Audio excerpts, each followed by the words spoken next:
So, to bring up the HUD or to hide the HUD so you can take photographs or do video or whatever you want to do, you hold down L1 and you push down on the touchpad. So hold down L1 and push on the touchpad will either hide or display the HUD. There's the HUD up. Now, the very first thing you'll want to do after choosing the controller setup is to press options, go to system. You'll see an awful lot of menus here, which you'll become familiar with as you progress through the game. Under system, tab down to HUD layout, press X, and whoa, what a lot of information. I know. Doesn't it look completely balmy and confusing? And of course, it'll look different to that when you do it. As you can see, there's a cursor there in the middle on this HUD layout box. You want to go push down with the cursor keys to get to current UI element and follow my steps as a rough guide, as a starting guide, I would, to setting it up. You could tweak it after that as well, but if you're not familiar with this kind of thing, follow what I'm going to say. So, if you press X, you'll get the list. Hotbars 1 to 10 are not used on a console. So what you want to do, when the cursor is highlighting one of them, you can move that element, as you can see what I'm doing now, with the right hand joystick. Hotbars 1 to 5 do the following things. By pressing the triangle button, you'll notice that I changed the writing in that element, that icon, from white to purple. Ensure that all of the writing on all of the hotbars 1 to 10 are purple when you move them by doing that with the triangle button. So what you want to do, hotbars 1 to 5, drag them over to about there, and then hotbars 1 to 6, I think it is, yes, and then hotbars 7, which are the vertical ones, drag them over to there, if you can see that there. Okay, so once that's done and in positions, they're overlapping, don't worry about them overlapping. Right, next, once you've done that, you'll see a pet hotbar. I've put it there, if you can see where it's highlighted. The pet hotbar is only used in one magic user class. You probably won't be using it if you choose you won't be using it if you choose an archer or a lancer or any of the other classes, so don't worry about it. If you do choose the class with a pet, you will discover how to use that as you progress through the game. But I've put it there. Cross hotbar, very important. This is where you put all your actions and traits and skills. You want that to be a good size. So to change the element size, as it says on the screen, you click down on R3 and it will change the size. I put it to that size so it's nice and clear, but you don't want it so large it takes up too much of the screen. Leave it more or less where it is. The next one is the progress bar. I've put it on the top of the cross hotbar like that. That's the progression of any skills that are going on. You want it there so it's nice and clear so you can see it. The target bar I've placed there, so you can place it there. Up there.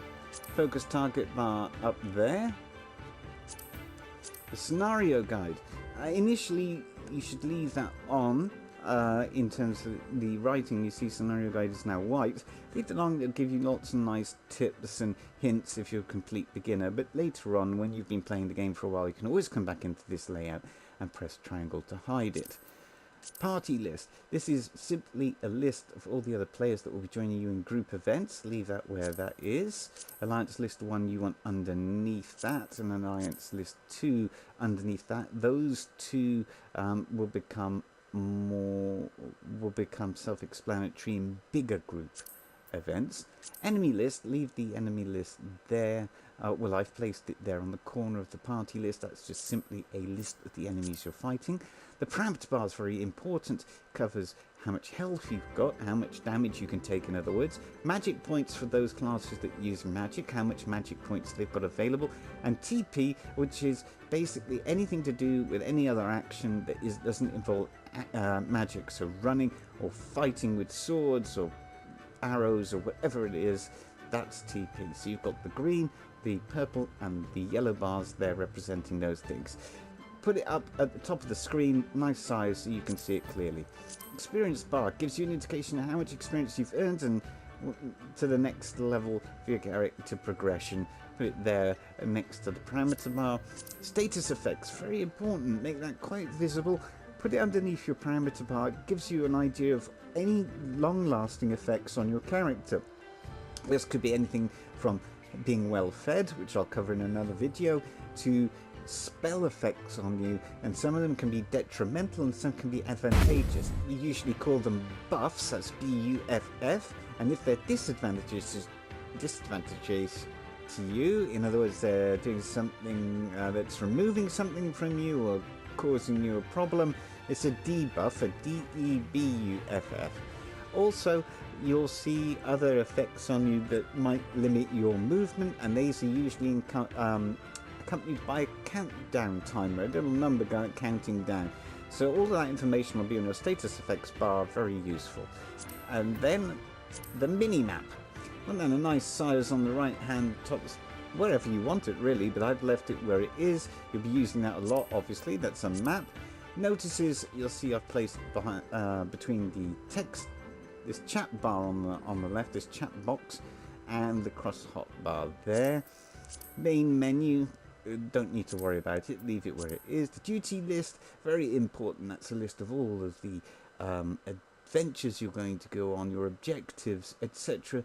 So if you make that a nice size so you can see the text quite well on your screen, and leave it under the mini-map there. The server information is your connection, the local time, and you can tweak that in the options.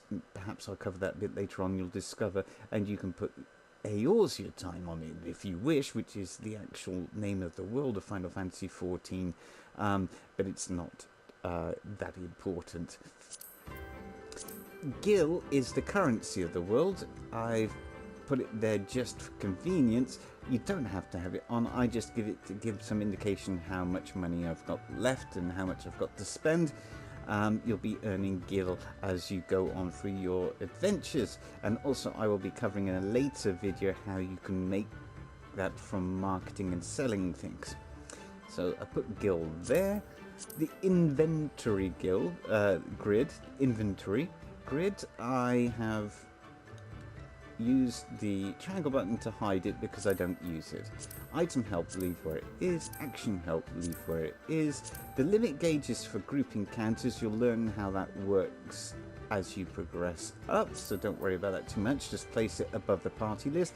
Duty gauge, put it more or less in the center. You'll learn more about that as you level up, as you will with duty action, which we leave here, which is other actions that you might need to do in big group encounters, but don't worry, that's when you get to much higher levels.